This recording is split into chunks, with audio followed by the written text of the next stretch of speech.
যাক বাবা, পচা শামুকে তো আর পা কাটেনি বাংলাদেশের। এশিয়া কাপের শুরুটা জয় দিয়েই হলো। হংকং এর বিপক্ষে জয়, 7 উইকেটের জয়, 14 বল হাতে রেখে জয়, এগুলো সবই ভালো, কিন্তু তাকে আরো ভালো হতে পারতো না?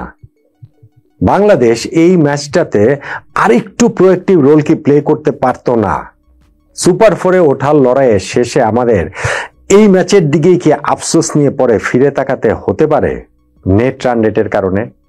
আমরা 14 বল হাতে রেখে জিতেছি, 7 উইকেটে জিতেছি, কিন্তু যখন আপনি নেট রান রেটের ইকুয়েশনটা সুপার 4-এ ওঠার ক্ষেত্রে হিসাব রাখবেন, তখন বাংলাদেশের ওই ব্যাটসম্যানরা, স্পেশালি ওই তাওহিদ হৃদয়, লিটন দাস, তাদের ব্যাটিং ইনিংসের শুরুটা, হৃদয় ইনফ্যাক্ট পুরো ইনিংসটাই বলতে পারেন, যেভাবে করেছে তাতে ওই প্রশ্নটা কিন্তু একটুখানি বড় হয়ে উঠছে। এবং বাংলাদেশ কি ভয়ে ভয়েই আসলে এই ব্যাটিংটা করেছে কিনা, বাংলাদেশ নেট রান রেটকে ফোর্স করার চেয়ে হেরে যাবার ভয়টাই আমাদের কাছে বেশি হয়ে উঠেছিল কিনা, সেই প্রশ্ন তোলাটাও যৌক্তিক, ভীষণ রকম যৌক্তিক। কিন্তু তারপর আমাদের টিম থেকে নিশ্চিতভাবে আমাদের প্লেয়াররা, ম্যানেজমেন্ট, কোচ তারা বলবেন যে আমরা জিতেছি তো।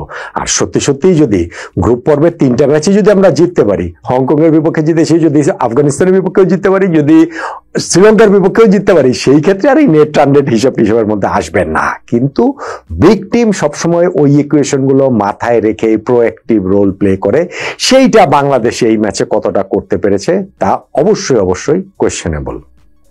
কিন্তু ম্যাচটা যে বাংলাদেশ জিতেছে, আপনি ওইটাকে যদি একপাশে ছড়িয়ে রেখে বলেন ওইটা নিয়ে আমরা আলাদা ভিডিও করবো, আলাদা আলোচনা করবো, বাংলাদেশের ব্যাটিং অ্যাপ্রোচ নিয়ে, ম্যাচটার কথা যদি বলেন, তাহলে বাংলাদেশের এই জয়টাকে বলতে পারেন একটা খুবই প্রফেশনাল ভিক্টরি। এবং বাংলাদেশ এক্স্যাক্টলি সেটাই করেছে জয়ের ক্ষেত্রে, নেট রান রেট হিসাব বাদ দেন, যেটাই করেছে যেটা বাংলাদেশের আসলে করা প্রয়োজন ছিল।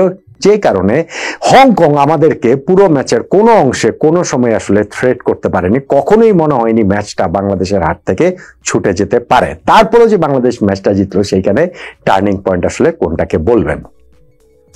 প্রথমত টস যাওয়ার পর আমাদের ক্যাপ্টেন লিটন দাস তিনি আগে ফিল্ডিং এর সিদ্ধান্ত নিয়েছেন। সামওয়াট এটাকে একটু নেগেটিভ ডিসিশনই মনে হয়েছে, কেননা বাংলাদেশ আগে ব্যাটিং করে যে বড় স্কোর করতে পারতো, সেই ক্ষেত্রে হয়তো নেট রান রেটের সেই হিসাবটা তো একটু সুবিধাজনক অবস্থানে থাকতে পারত।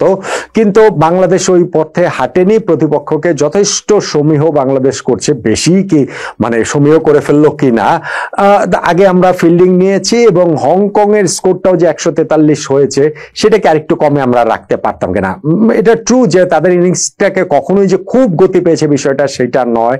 ধরেন শুরুতেই আমরা পাওয়ার প্লের মধ্যে ওদের 2 উইকেট তুলে নিয়েছি, তার মধ্যে রাতের যে ফার্স্ট উইকেটটা সেটা সামওয়াট সারপ্রাইজিং আমার কাছে মনে হচ্ছিল। আমি ওই কমেন্ট্রির আড্ডায় আপনাদের সঙ্গে ছিলাম, টিভির কমেন্ট্রি অফ করে অবভিয়াসলি, এবং সেইটা দেখাতে আমার প্রথমত মনে হয়েছিল যে না, এইখানটাতে ব্যাট প্যাডের মাঝখানে মানে কট বেন্ডের অ্যাপিল হয়েছিল, আম্পায়ার আউট দেননি, ব্যাট প্যাডের মাঝখানে ব্যাট এবং বলের মাঝখানে একটা গ্যাপ মনে হয়েছিল। কিন্তু বাংলাদেশ রিভিউ নিয়েছে এবং তাতে দেখা গেছে বলটা যখন একেবারে নেক্সট টু ব্যাট, তখন একটা স্পাইক রয়েছে, বাংলাদেশ ডিআরএস নিয়ে এবং রাতের ওই উইকেটটা শুরুতেই তুলে নিয়েছে। তাসকিন আহমেদ সেই ব্রেক থ্রুটা দিয়েছেন। বাবর হায়াত যিনি আগের ম্যাচে তারা এই আফগানিস্তানের বিপক্ষে যে 94 রান করেছিল, সেই ম্যাচ ইনিংসটা টপ স্কোরার ছিলেন, তার উইকেটটা তুলে নিয়েছেন তানজিম হাসান সাকিব ছক্কা মারার পরে। ওইখান থেকে তারা রিকভার করার চেষ্টা করেছে, পাওয়ার প্লে 6 ওভারে 2 উইকেটে 34 ছিল, রিকভার করার চেষ্টাতে তারা 71 রানে যখন পৌঁছে যায়, জিশান আলীর উইকেটটা ওই সময় তানজিম হাসান সাকিব এই ওইখানটাতে তুলে নিয়েছেন। এবং তাতে মুস্তাফিজুর রহমানের ক্যাচটার কথাও বলতে হবে যে এই আবুধাবিতে ওইরকম হচ্ছে গিয়ে নাইট স্কাইয়ে যেভাবে তিনি ক্যাচটা ধরেছেন, সেটাও আসলে হিউজ ক্রেডিট নিঃসন্দেহে।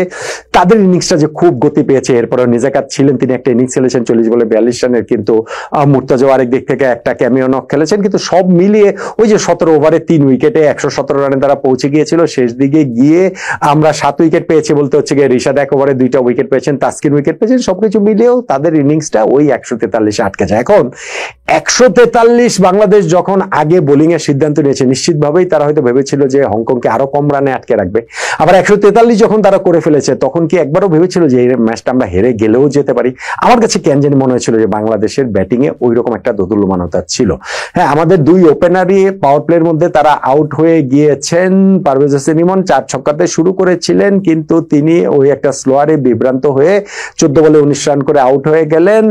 আর 18 বলে 14 রান করে আমাদের তানজিদ হাসান তামিম আরেক ওপেনার আউট হয়েছেন। ওইখানটা তো একটা খুব দুর্দান্ত ক্যাচ শিকার তিনি হয়েছেন। 47 রানে আমাদের 2 উইকেট পড়েছে এবং সেইখান থেকে তাওহিদ হৃদয় এবং লিটন দাসের যে পার্টনারশিপ, 70 বলে 95 রানে তারা একটা জুটি করেছেন এবং জয় থেকে যখন আমরা মাত্র 2 রান দূরে, সেই সময় লিটন দাস আউট হয়ে গেছেন, প্লেড হয়ে বোল্ড হয়ে গেছেন। 39 বলে 59 রানের একটা ইনিংস তিনি খেলেছেন, আর তাওহিদ হৃদয় তিনি 36 বলে 35 রানে নট আউট ছিলেন। এখন লিটনের ইনিংসটা শেষ পর্যায়ে পর্যন্ত যদি আপনি দেখেন, এটা ভালো, 39 বলে 59 রানের ইনিংসটা ভালো, কিন্তু আমি ওই যে ইনিংসের আমাদের মাঝখানে যে সময়টা, পাওয়ার প্লে 6 ওভারটার পরে যে সময়টা, 7th ওভারেও আমরা একটা বাউন্ডারি মেরেছি, কিন্তু তারপরে 8, 9, 10, 11, 12 এই 5টা ওভারে আমরা একটা বাউন্ডারিও মারতে পারিনি। টানা 5 ওভার আমরা বাউন্ডারি লেস ছিলাম, এবং সেই সময় গিয়ে দেখা গেল যে আমাদের লিটন দাস এবং তাওহিদ হৃদয় দুইজনের রানই হচ্ছে গিয়ে 21 বল খেলে দুইজনই 20 রান করেছেন।